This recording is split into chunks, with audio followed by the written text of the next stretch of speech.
waktu 1 menit. Awas! Cepat. Iya.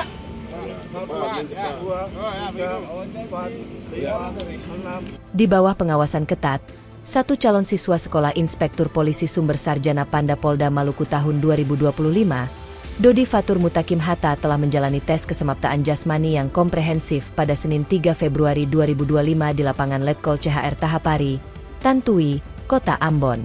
Seleksi ini merupakan bagian dari proses penerimaan SIPS yang diselenggarakan oleh Biro Sumber Daya Manusia Polda Maluku.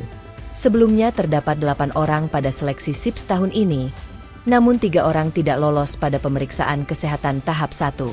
Kemudian 5 orang mengikuti KET psikologi, namun hanya Dodi seorang diri yang lulus.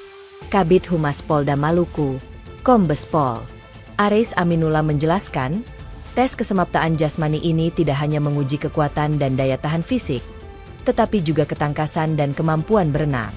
Tes dimulai dengan lari mengelilingi lapangan selama 12 menit, yang bertujuan untuk mengukur daya tahan kardiovaskular. Selanjutnya, sutleran atau lari bolak-balik dengan jarak pendek dan cepat, menguji kelincahan dan kecepatan reaksi. Tidak hanya itu, chassis juga diuji dalam kemampuan push up, sit up, dan pull up untuk mengukur kekuatan otot lengan, perut, dan punggung. Terakhir, kemampuan berenang di kolam juga menjadi bagian dari tes ini, menguji kemampuan bertahan di air dan teknik berenang. Pelaksanaan tes ini diawasi secara langsung oleh Karo SDM Polda Maluku, Kombes Pol Jemi Junaidi, yang juga merupakan Ketua Panitia Seleksi. Turut hadir Dansat Brimob Kombes Pol Dostan Mateus Siregar, selaku Ketua Tim Tes Kesamaptaan Jasmani, serta pengawas eksternal dari Dispora Maluku.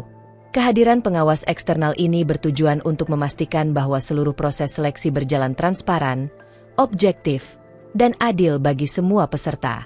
Seleksi penerimaan SIPS merupakan proses yang ketat dan kompetitif. Pasalnya, chassis harus memenuhi berbagai persyaratan, termasuk akademik, kesehatan, dan kesemaptaan jasmani. Download Tribun X sekarang, menghadirkan lokal menjadi Indonesia.